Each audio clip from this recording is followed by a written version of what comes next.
My aunt kept telling everyone at family gatherings that my baby wasn't my husband's child as a hilarious joke.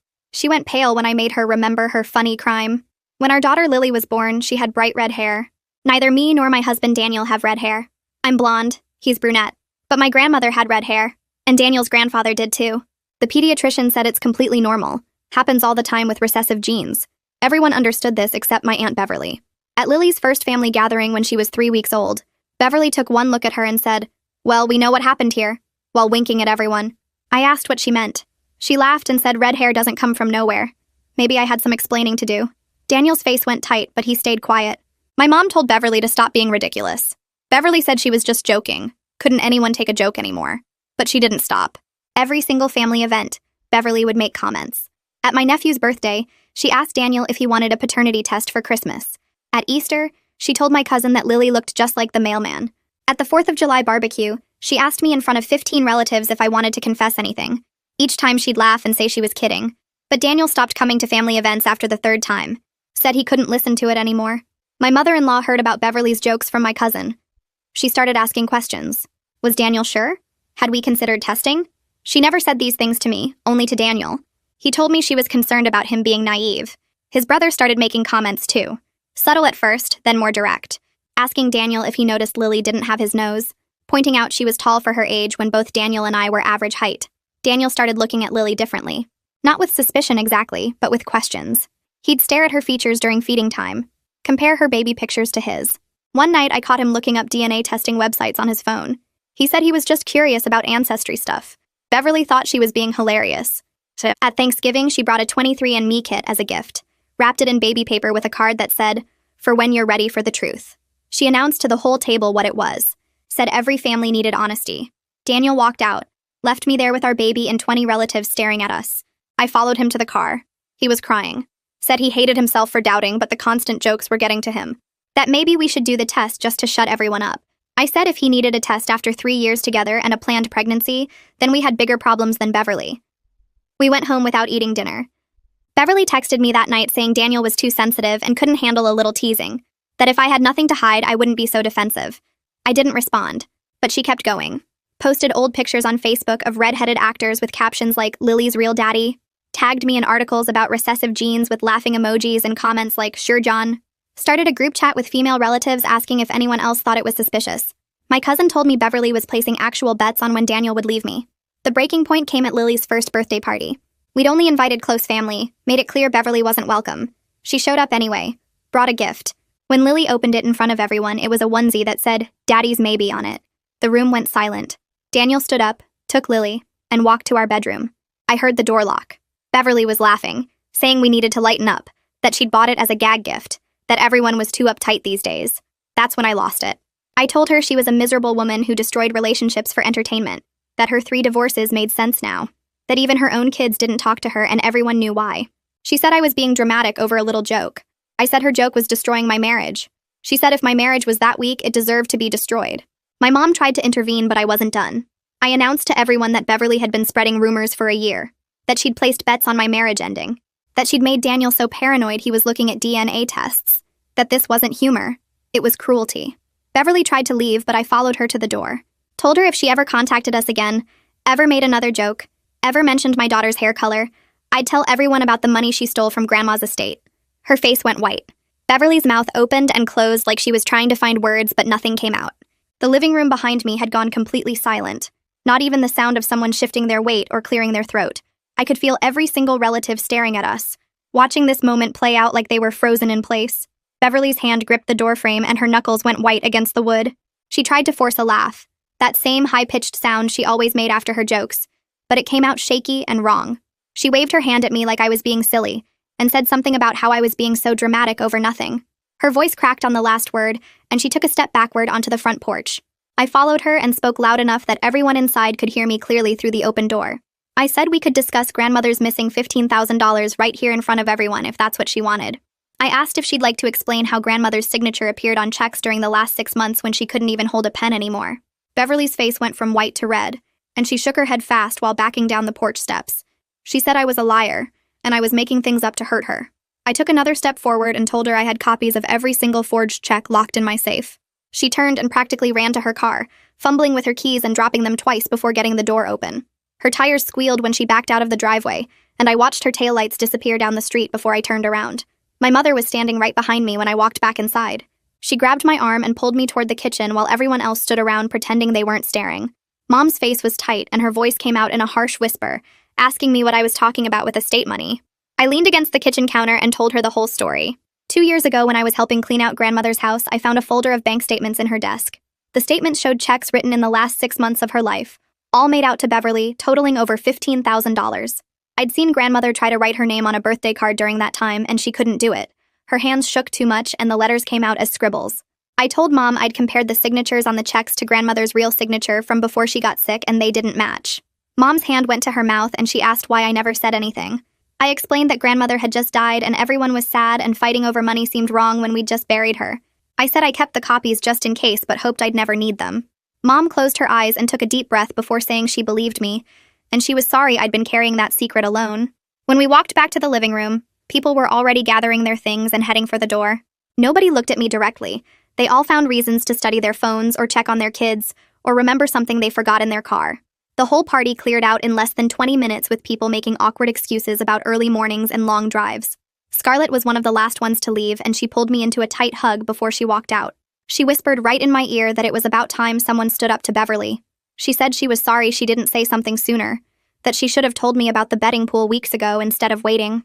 I hugged her back and told her I understood, and I wasn't mad at her. She squeezed my hand once more before heading out to her car.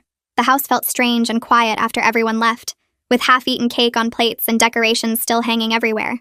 I walked down the hallway to our bedroom and knocked softly on the door. I said everyone was gone and it was just us now.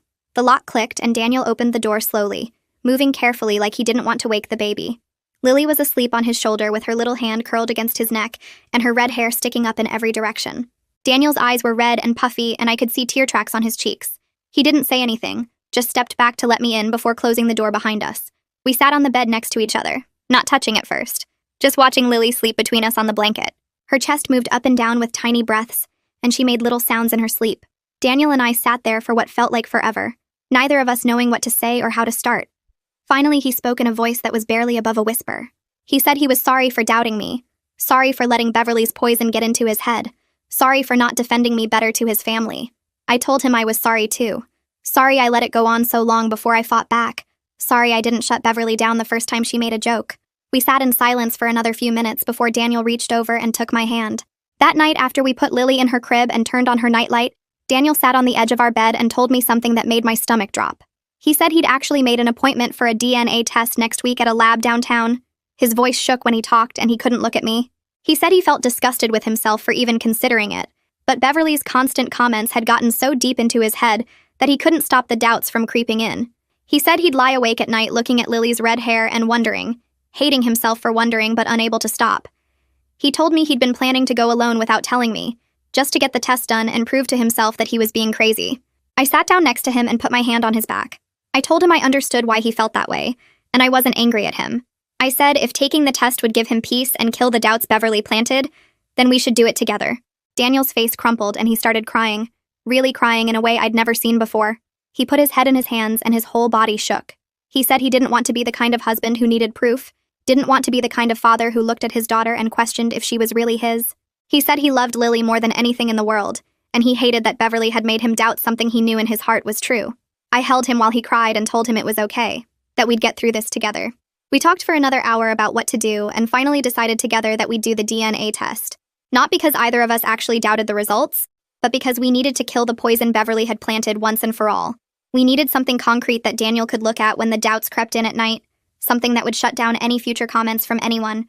Daniel got his laptop and ordered a home test kit right there, paying extra for rush processing so we'd get results in 3 to 5 days instead of 2 weeks.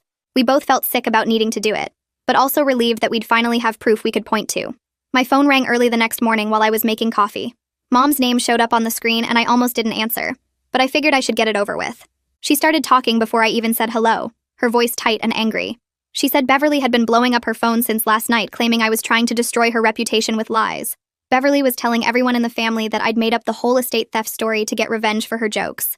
Mom's voice got quiet and serious when she asked me point blank if the theft was real or if I'd just said it to hurt Beverly. I took a deep breath and told her yes.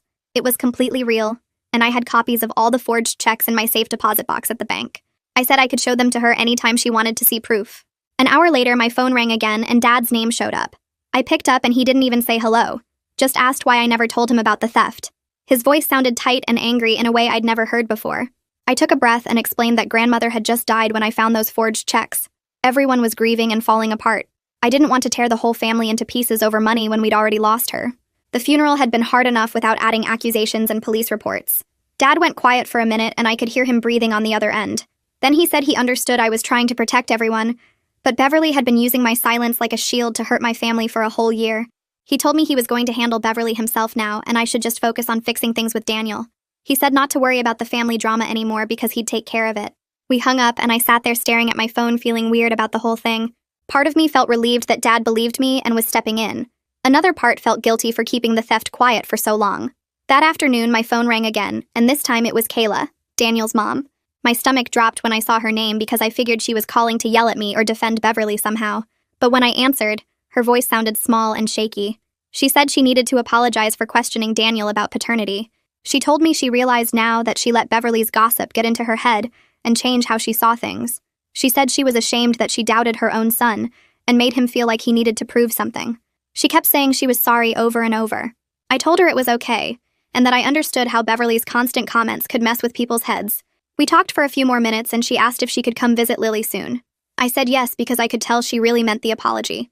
My phone buzzed with a text from Christopher about 20 minutes after I got off the call with Kayla. The text was long and said he wanted to apologize for his comments about Lily's features.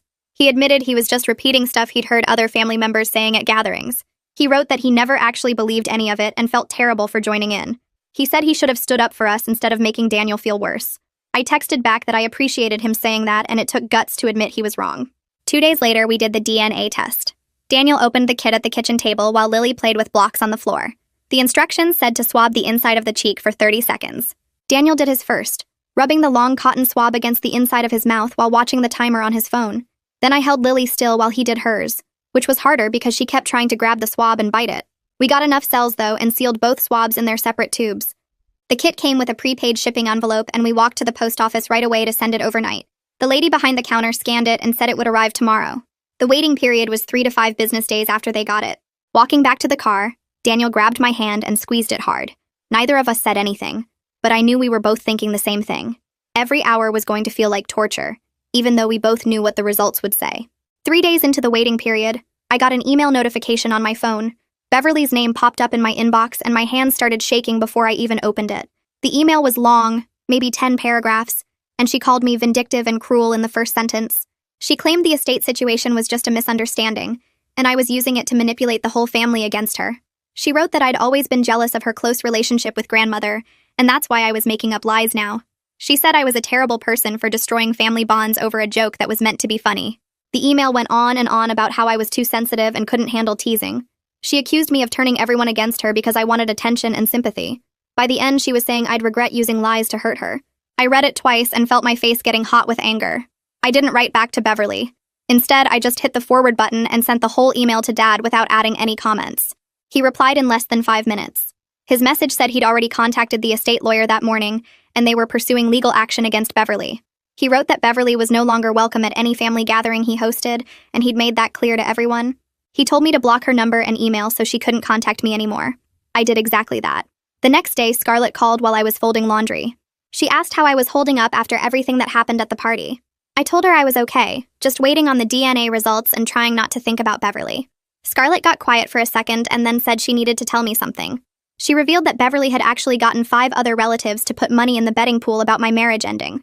She listed their names, and I felt sick hearing some of them because they were people I thought liked me. Scarlett said she refused to participate when Beverly asked her to join. She told me she'd even argued with Beverly about how wrong it was, but she didn't tell me before because she thought I already had enough stress. I thanked her for telling me now and for not joining in. After we hung up, I sat on the couch for a while just processing the fact that 6 people in my family had been betting on my marriage falling apart. Day 4 of waiting arrived, and I was feeding Lily breakfast in her high chair when Daniel came into the kitchen holding an envelope. His face looked pale and his hands were shaking slightly. He said the results came in the mail.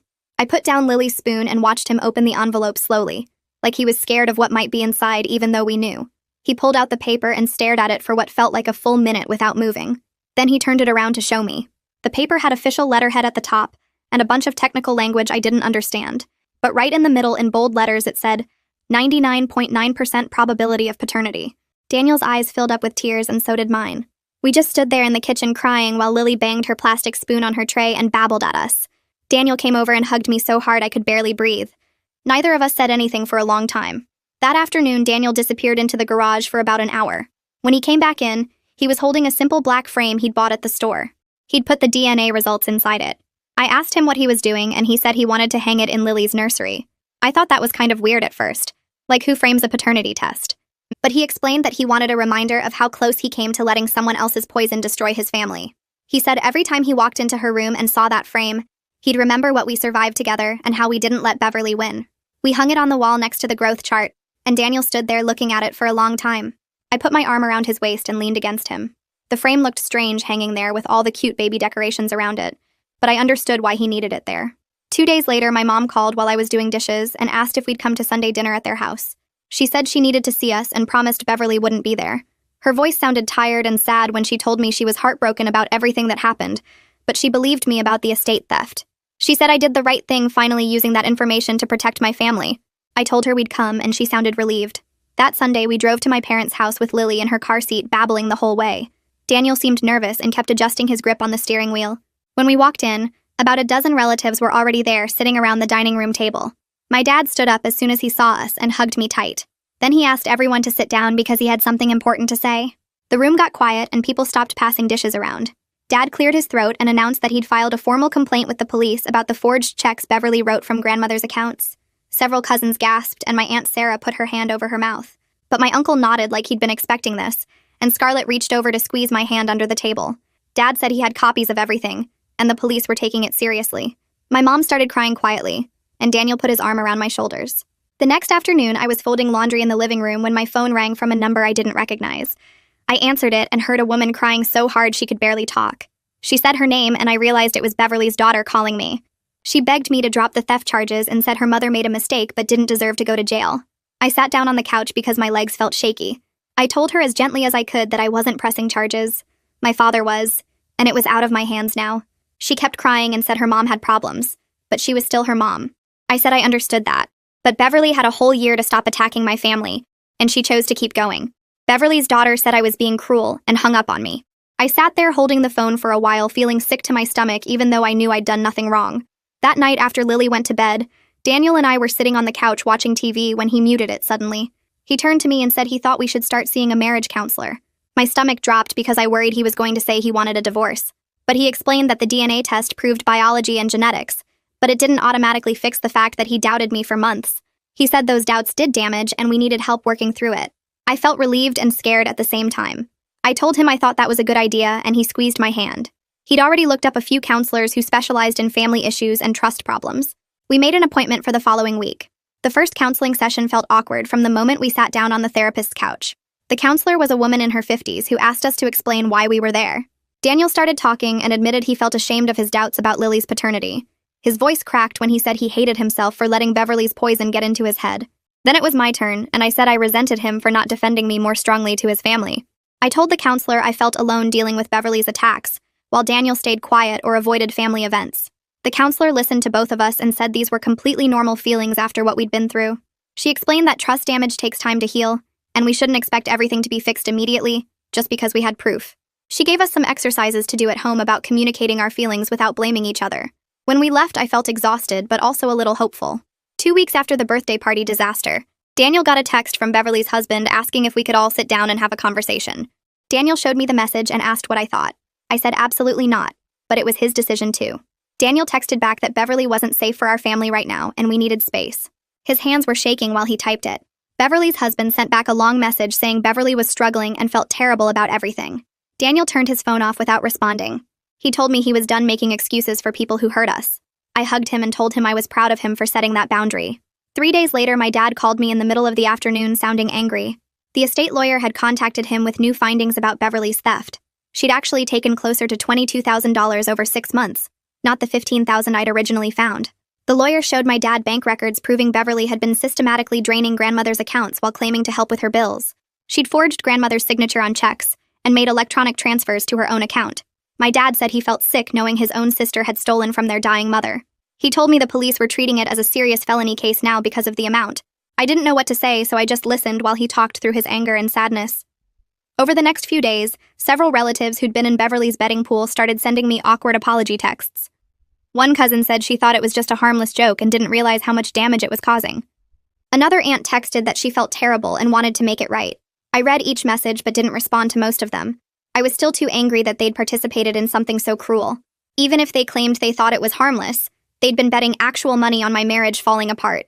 Scarlett called to tell me she'd heard two of them were trying to get others to pressure me into accepting their apologies. I told her I'd forgive them when I was ready, and not before. She said that was completely fair, and she'd run interference if anyone bothered me about it.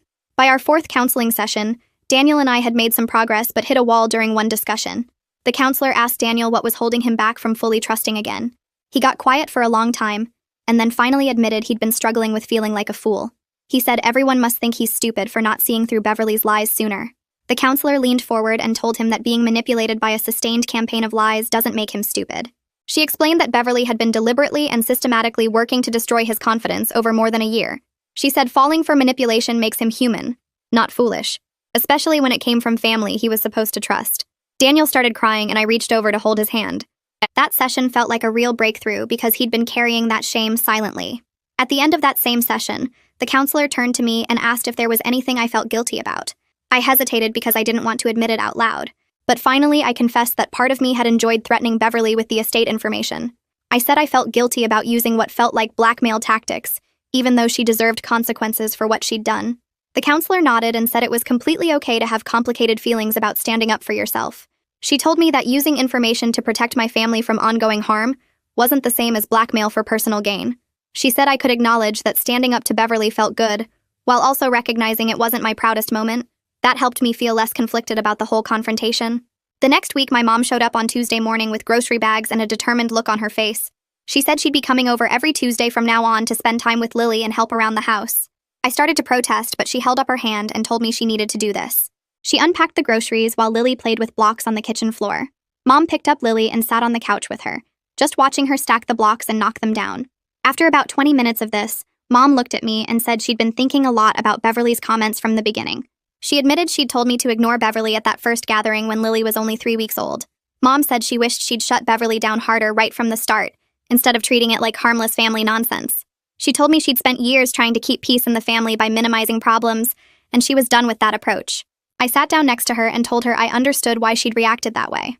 Mom shook her head and said, understanding didn't make it right, and she should have protected me and Daniel better. She came back the following Tuesday and every Tuesday after that. Sometimes she'd bring lunch. Sometimes she'd just play with Lily while I caught up on laundry or took a shower without rushing. It became this steady thing I could count on. 2 weeks after Mom started her Tuesday visits, Kayla called Daniel and asked if we'd come to dinner at their house on Saturday. Daniel asked if this was about Beverly, and Kayla said yes. His whole family wanted to talk to us. I could see Daniel tense up on the couch while he listened to his mom on the phone. He told her we'd think about it and call her back. But after he hung up, we sat there for a while not saying anything. Finally, Daniel said he thought we should go because his family owed us an actual apology, and this seemed like they were trying to give one. I agreed, but told him we'd leave the second anyone made excuses for their behavior. Saturday came and we drove to Kayla's house with Lily in her car seat. Daniel's brother Christopher answered the door and immediately said he was glad we came. The whole family was there in the dining room. Kayla had made this big meal with Daniel's favorite foods. We all sat down, and it was incredibly awkward at first with everyone just passing dishes around in silence. Then Kayla put down her fork and looked directly at both of us. She said she needed to say something formal and important. She told us that Daniel's family had failed to trust his judgment and support his marriage when he needed them most. Kayla said they'd let Beverly's rumors influence them instead of believing in Daniel's character and integrity. She apologized for questioning him about paternity and for making him feel like his own mother doubted him. Christopher jumped in and apologized for his comments about Lily's features and for repeating gossip instead of supporting his brother. Daniel's dad, who'd been quiet this whole time, said he was ashamed he hadn't stepped in to stop the family from piling on. The dinner lasted 3 hours, and it was uncomfortable the entire time, but I could tell everyone meant what they were saying. On the drive home, Daniel said it felt necessary, even though it was painful to sit through. The following week, my dad called and asked me to meet him for coffee. I left Lily with Daniel and met Dad at the coffee shop near our house. He looked tired when I walked in. We got our drinks and sat in the corner booth. Dad told me that Beverly had been formally charged with felony theft and forgery related to the estate fraud. He said the prosecutor had looked at all the bank records and forged signatures, and decided this was a serious case worth pursuing. I asked him if he was okay with Beverly facing criminal charges. Dad was quiet for a minute and then said he'd actually pushed for the charges to be filed. He told me Beverly needed to face real consequences, not just family disapproval and people being mad at her. Dad said that without legal consequences, Beverly would just wait for everything to blow over and then go back to her old behavior. I told him I felt conflicted about the whole legal route even though I knew Beverly deserved punishment. He reached across the table and squeezed my hand. Dad said he understood my conflict, but this was bigger than just what Beverly did to my marriage. He explained that she'd stolen from their dying mother and betrayed the family's trust in the worst possible way. The charges were filed and Beverly would have to answer for that in court. I asked if he thought she'd go to jail. Dad said he didn't know, but he hoped she'd at least get probation and have to pay restitution. Our counseling sessions continued every week, and slowly things started shifting between Daniel and me. The counselor gave us homework about rebuilding intimacy through small daily actions instead of trying to fix everything at once. Daniel took the assignment seriously. He started leaving me notes in random places around the house. I'd find them in my coat pocket or tucked into the bathroom mirror or stuck to the coffee maker. The notes would say things like why he loved me or what he appreciated about me that day. One note said he loved how patient I was with Lily even when I was exhausted. Another said he was grateful I'd fought for our family when he'd been too beaten down to fight himself. I made an effort to be more open about my feelings instead of trying to handle everything alone like I usually did. When I felt overwhelmed, I told him instead of just pushing through. When I was scared about the Beverly situation, I talked to him about it instead of keeping it inside. The counselor said these small changes were building new patterns of trust and communication. It felt awkward at first because we'd gotten so used to just surviving and managing crises, but after a few weeks it started feeling more natural. Daniel would ask me how I was really doing, and I'd actually tell him the truth. I'd ask him what he needed from me, and he'd be honest about it. We were learning how to be a team again, instead of two people just trying to get through each day. 3 months after the birthday party confrontation, my dad called with news about Beverly's case. She'd taken a plea deal and pleaded guilty to reduced charges. Instead of felony theft, they'd reduced it to a lesser charge in exchange for her guilty plea. Beverly got 2 years probation, had to pay full restitution of the $22,000 she'd stolen, and had to complete 200 hours of community service. Dad said the criminal record was what really mattered because it created official consequences for her actions. I asked if he'd talked to Beverly at all. He said no, and he didn't plan to anytime soon. Dad told me Beverly's daughter had called him crying and begging him to forgive Beverly, but he'd told her that forgiveness would take time, and Beverly needed to focus on her legal consequences right now. The plea deal meant no trial, which was a relief because none of us wanted to testify in court, but it also meant Beverly had admitted in an official legal setting that she'd stolen from our grandmother. That admission felt important somehow, like it made everything real and documented instead of just family drama. My cousin's wedding was scheduled for late September, and we got the invitation in the mail. Daniel looked at it and asked if I thought Beverly would be there. I called my cousin directly and asked. She told me Beverly wasn't invited and wouldn't be attending any family events for the foreseeable future. She said too many people were still angry and hurt by what Beverly had done. The wedding was on a Saturday afternoon at a hotel ballroom. We got dressed up and brought Lily in this little flower girl dress even though she wasn't actually in the wedding party. The ceremony was nice and the reception had good food and music. What struck me most was how relaxed everyone seemed. Usually at family gatherings there was this underlying tension, people watching what they said and being careful. But without Beverly there stirring things up and making comments, everyone just enjoyed themselves. Multiple relatives came up to us and said how nice it was to see Daniel at a family event again. One aunt told me she'd forgotten how much fun these gatherings could be without drama. Daniel actually stayed for the entire reception. He danced with me and with Lily. He talked to my cousins and laughed at my uncle's bad jokes. On the drive home, he said that was the first family event in over a year where he didn't spend the whole time wanting to leave early. He said he'd actually enjoyed himself and remembered why he liked my family in the first place. Lily started taking her first real steps a few weeks after the wedding. She'd been cruising along furniture for a while, but one Tuesday when my mom was over, Lily just let go of the coffee table and walked 5 steps to Mom's outstretched arms. Mom started crying and calling for me to come see. Daniel got home from work 20 minutes later and Mom made Lily do it again. Daniel scooped her up and spun her around, completely present in the moment without any shadow of doubt on his face. Over the next few weeks, Lily started saying more words too. She'd been saying mama and dada for months, but now she added more words like ball and dog and juice. Daniel was there for all of it, celebrating every new word and every wobbly step. One night, I was watching him play with Lily on the living room floor, making her giggle by pretending to steal her toy and give it back. His face was completely relaxed and happy. I realized in that moment just how much damage Beverly had actually caused. For months, Daniel had looked at Lily with this tension in his expression, this question mark hanging over everything. Now that was completely gone, and he could just be her dad without any of that poison in his head. The difference was so clear it almost made me cry. My relationship with Scarlett had gotten stronger through all of this. She called me at least once a week just to check in, and we'd started meeting for lunch every other week when our schedules allowed. One afternoon, we met at a sandwich shop near her work. After we ordered, Scarlett told me she'd been doing a lot of thinking about toxic family members in her own life. She said watching what happened with Beverly had made her realize she needed better boundaries with certain relatives. Scarlett admitted she had an uncle who constantly made inappropriate comments at family gatherings, and she'd always just laughed it off to keep the peace. She said she was done with that approach and had actually called her uncle out at a recent family dinner. I asked how that went, and she said it was uncomfortable but necessary. Scarlett told me that seeing me stand up to Beverly had inspired her to stop tolerating bad behavior, just because it came from family. We talked about how hard it is to set boundaries with relatives because there's so much pressure to just get along and not make waves. She said she was grateful our friendship had grown from all this mess, even though she wished it hadn't taken such an awful situation to bring us closer. One Thursday evening, Daniel told me to clear my schedule for the following weekend. He said he'd planned a getaway for just the two of us, and my mom had already agreed to watch Lily. I asked where we were going, but he said it was a surprise.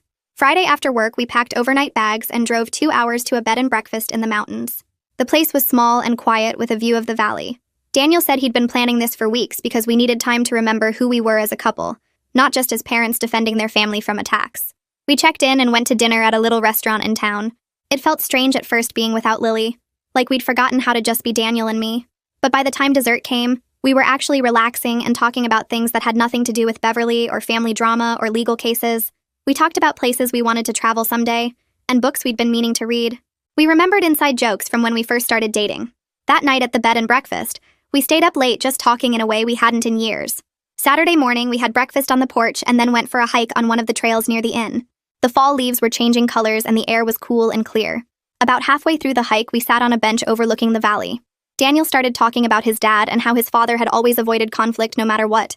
He said he'd been scared of becoming that kind of person, someone who just stayed quiet while bad things happened around him.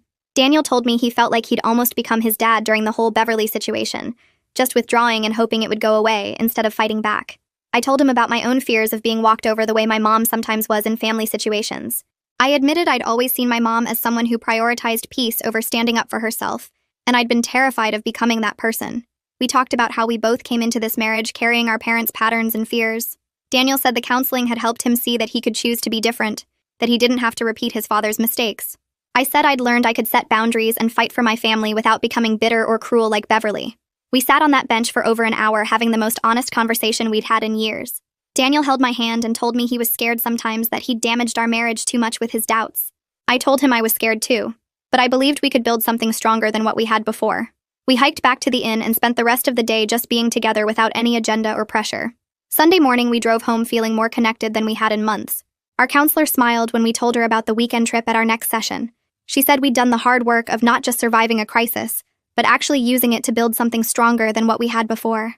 Daniel reached over and squeezed my hand during that session, and I felt this sense of relief that we'd actually made it through the worst part. 2 days later, an envelope arrived from a law office I didn't recognize. Inside was a typed letter from Beverly saying she wanted to apologize and asking if she could be part of Lily's life again. The letter was formal and careful, probably written by her lawyer, and it made my stomach turn just seeing her name. Daniel and I brought it to our next counseling appointment and spent the whole hour talking about whether we were ready to even consider letting her back in. The counselor asked us what we needed to feel safe, and neither of us had a good answer, because the truth was Beverly had broken something that couldn't be fixed with a letter. Daniel said he didn't trust her and probably never would, and I agreed. We decided together that we weren't ready for contact with Beverly and we might never be ready, and that was okay. My father called me the following week and asked if I wanted to get coffee. We met at a place near his office, and he looked tired in a way I hadn't seen before. He told me he'd been thinking a lot about his relationship with Beverly and how it was probably damaged beyond repair. I started to say something about how maybe they could work it out eventually, but he stopped me. He said protecting his granddaughter and supporting his daughter mattered more than maintaining family peace at any cost. He said he'd spent too many years making excuses for Beverly's behavior, and he was done with that. I cried a little bit right there in the coffee shop, because I'd never heard my dad talk like that before. He hugged me and said he was proud of me for standing up to Beverly, even though it was hard. 4 months after the confrontation at Lily's first birthday, Daniel and I had our final scheduled counseling session. The counselor said we could always come back if we needed to, but we'd developed healthy communication tools and rebuilt our foundation of trust. She said most couples who go through what we went through either break up or stay together, but never really heal, and we'd done the actual healing work. Daniel thanked her for helping us find our way back to each other, and I felt grateful that we'd been willing to do the hard work, instead of just pretending everything was fine. We started planning Lily's second birthday party the next week, and this time we were very careful about the guest list. We only invited people who had supported us through the crisis, which made it smaller than last year's disaster, but so much better. My parents were coming, Daniel's mom Kayla was coming, Christopher and his new girlfriend, Scarlett and her family, and a few other relatives who had stood by us. No one who had participated in Beverly's betting pool got an invitation. No one who had made Daniel feel like he needed to question his own daughter got invited. The party was just going to be about celebrating Lily with people who actually loved her. The morning of the party, Daniel helped me set up decorations while Lily played with her toys in the living room. We hung streamers and balloons, and I made a cake with red frosting to match her beautiful red hair. People started arriving around noon, and the house filled up with warmth and laughter in a way it hadn't the year before. Everyone brought gifts and hugs, and no one made a single joke about paternity or hair color or anything else. Kayla spent 20 minutes on the floor playing blocks with Lily, and I watched Daniel watching them with this peaceful expression on his face. About an hour into the party, Daniel tapped his glass with a fork to get everyone's attention. He gave a short toast thanking everyone for standing by our family during a difficult time. He didn't mention Beverly by name, but everyone understood what he meant, and several relatives raised their glasses with visible emotion in their eyes. My mom wiped tears away, and my dad put his arm around her shoulders. Christopher stood up and added that he was grateful to be part of a family that knew how to support each other when it really mattered. Then it was time for cake, and we brought Lily to her high chair with the red frosted cake in front of her. She looked at it for about 2 seconds before smashing both hands right into the middle of it. Red frosting went everywhere, all over her face and hair and clothes, and everyone laughed and took pictures. I caught Daniel watching her with pure joy and zero doubt on his face, and that moment felt like the real victory. Not the confrontation with Beverly or the legal consequences or even the DNA test. Just Daniel looking at our daughter covered in cake and seeing nothing but love. My mother pulled me aside while Daniel was helping Lily get cleaned up. She told me she was proud of how I'd fought for my family. She said she'd been thinking about times in her own life when she should have been more assertive, and I'd inspired her to work on that. I hugged her and told her it meant a lot to hear her say that. Christopher came over with a woman I'd never met before, and he introduced her as his girlfriend Joyce. He told her this was his niece Lily, the smartest and cutest kid in the whole family. Daniel caught my eye across the room and smiled, and I knew he'd heard it too. After everyone left and we'd said our goodbyes, Daniel and I cleaned up together while Lily napped in her room. We picked up wrapping paper and put away leftover food and wiped frosting off the walls. Daniel said this birthday felt completely different from last year, and I agreed. He told me he was grateful we'd gone through hell together, because now he knew our marriage could survive anything. I said I felt the same way, and we finished cleaning in comfortable silence, just being together in our home with our daughter sleeping safely nearby. A few weeks after the party, Beverly's daughter called while I was doing laundry. I let it go to voicemail at first, but she called back twice, so I answered. She asked if we could talk about letting her kids spend time with Lily since they were cousins and shouldn't be punished for their grandmother's behavior. I told her I understood where she was coming from, but we needed to protect our peace right now. She asked how long that might take, and I said honestly I didn't know. Maybe someday, but not today. She was quiet for a minute, then said she understood and hoped we could work toward it eventually. After we hung up, I felt guilty, but also relieved that I'd held the boundary without caving to pressure. Daniel came home from work the next Tuesday with this huge smile on his face. He picked up Lily and spun her around, then kissed me and said he got the promotion he'd been hoping for. His boss told him during the review that his communication skills had improved dramatically over the past 6 months. Daniel said he'd actually mentioned the counseling to his boss in a general way, talking about how working on personal growth had helped him professionally. That night after Lily went to bed, Daniel told me the whole nightmare with Beverly had taught him to stand up for himself in all areas of his life. He said he used to avoid conflict at work too, just like he did with family, but counseling showed him how to be direct without being aggressive. The following Sunday, we tried out a parents group at our church that someone had mentioned to us. About 8 couples sat in a circle in the church basement with coffee and donuts. The facilitator asked everyone to share one family challenge they were navigating. We heard about in-laws who ignored boundaries, parents who played favorites with grandchildren, siblings who caused drama at every gathering. When it was our turn, I gave a brief version of what happened with Beverly without using her name. 3 different people nodded like they'd experienced something similar. After the meeting, 2 couples came up to talk to us more and we exchanged numbers. Daniel said on the drive home that it felt good to know we weren't the only ones dealing with complicated family stuff.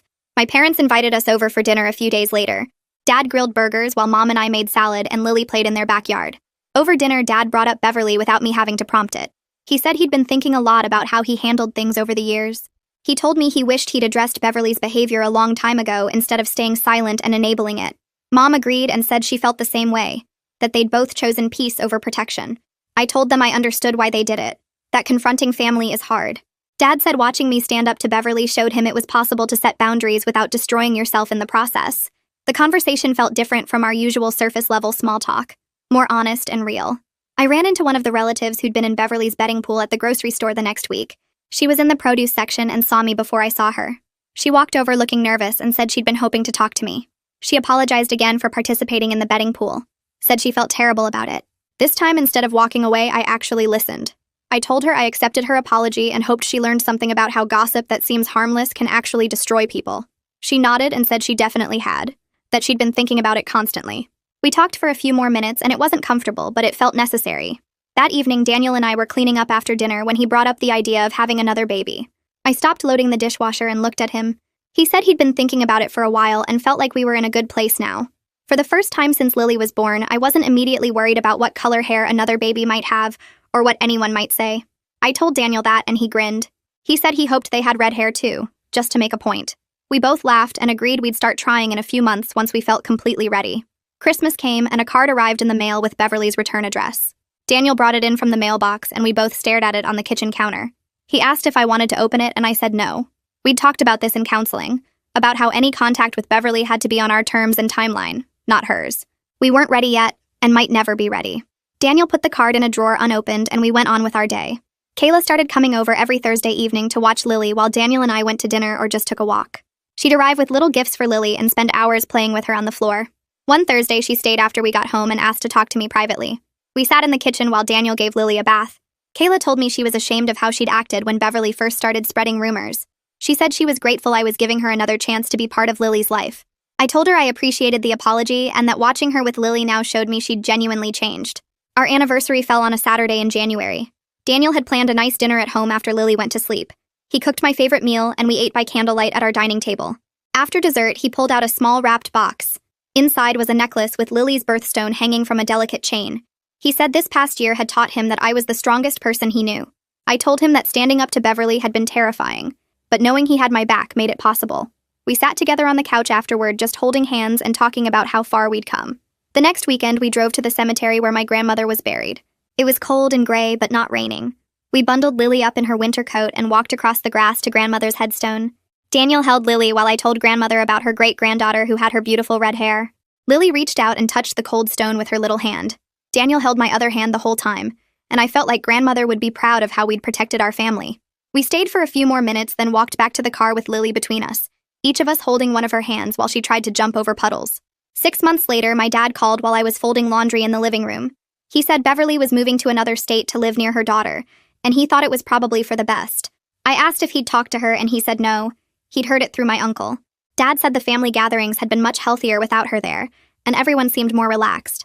He told me he was proud of how Daniel and I had handled everything, and that standing up to Beverly was the right thing even though it was hard. I thanked him, and we talked for a few more minutes about Lily and work before hanging up. Daniel got home that evening, and I told him about Beverly moving away.